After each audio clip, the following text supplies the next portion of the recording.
Hey everyone, Reverend Sarah Grady from St. Paul's United Church in Paris, Ontario, and it's Tuesday, time for our check-in.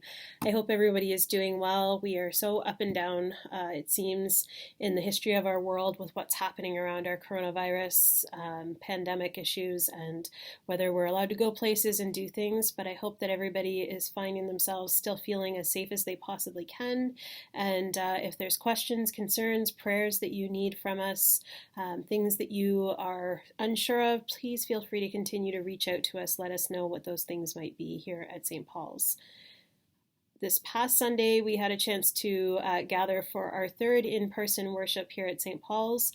We continue to do our best to keep the building as safe as possible. We've had some good feedback around that, but if anybody has any questions or concerns still, please don't hesitate to let us know. We are going on a week-by-week basis around what feels right and what feels safe for our area, so continue to give us any feedback that you might have around that.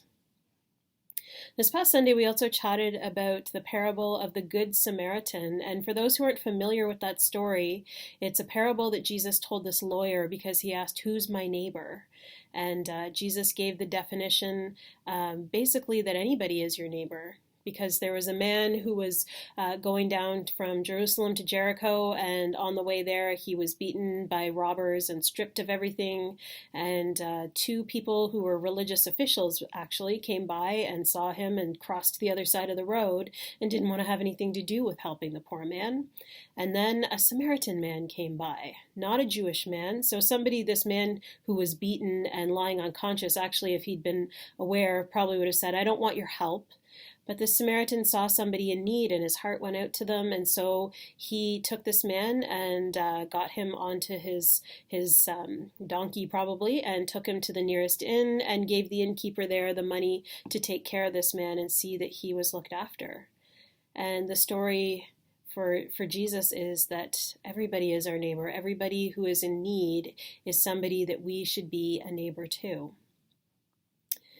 Our world doesn't really seem to be thinking that way. We are in such a divisive world right now, whether that is the mask versus no mask debate, whether that's in-person school or online, whether that is the political divide that is all around the world.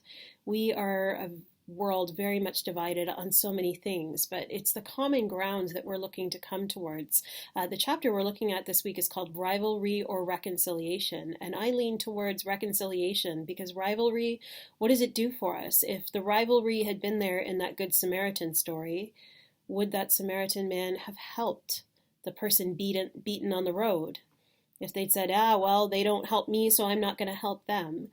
What good would that have done? That's the point that Jesus is trying to make, is that rivalry and continuing to hold stereotypes and assumptions about other people doesn't really get us anywhere. We need to learn to celebrate our differences rather than use them as a cause for division, is where Jesus is calling us to be.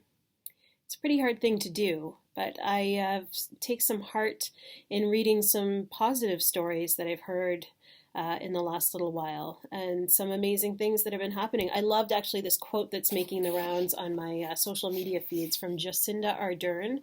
And for those who don't know Jacinda Ardern, she has become one of my new heroes. She is the Prime Minister of New Zealand, and she was just re-elected to her position by a landslide victory, and she had this to say: "I really rebel against this idea that politics has to be a place full of ego and where you're constantly focused on scoring hits against each other. Yes, we need a robust democracy, but you can be strong and you can be kind." What a novel concept. I think our world could be such a better place if we could just hold that idea in our heart. You can be strong, but you can also be kind. There are lots of ways to come to compromise. There are lots of ways to respect our differences and celebrate our differences rather than seeing them as places of rivalry or competition or power struggles. I think that's where our world ends up in trouble. That's where we end up with places of injustice and poverty and oppression because people see themselves as better than the other. And that's from the earliest of times, as we hear in our scripture stories, which talk about some of the earliest times of our human history. Rivalry has existed, and how do we keep moving forward? Well, I have hope. And I have hope because of people like Jacinda Ardern and lots of other people who think that there are ways, pathways to move forward and beyond rivalry to a place of reconciliation, a place of mutual respect and concern for the other, and knowing that we're all neighbors. Some of our questions this week are a little bit more challenging for us. One of them is share a story about how a conflict or rivalry with a family member, friend, or colleague challenged you to face yourself and God. That one's a pretty big one. So I'll go to an easier one. For children, tell us about someone you had a chance to forgive. That's actually not as easy one either. Have you ever been called to forgive somebody and it was a really big challenge for you, but it meant moving into a new place of reconciliation with that person, that group, that colleague, that friend or family member? What did that look like for you?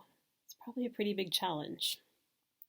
And then the last piece that we're asked to do this week is to look for opportunities for others to see the face of God in your face and seek the face of God in their faces too, especially those you may see as rivals or outcasts.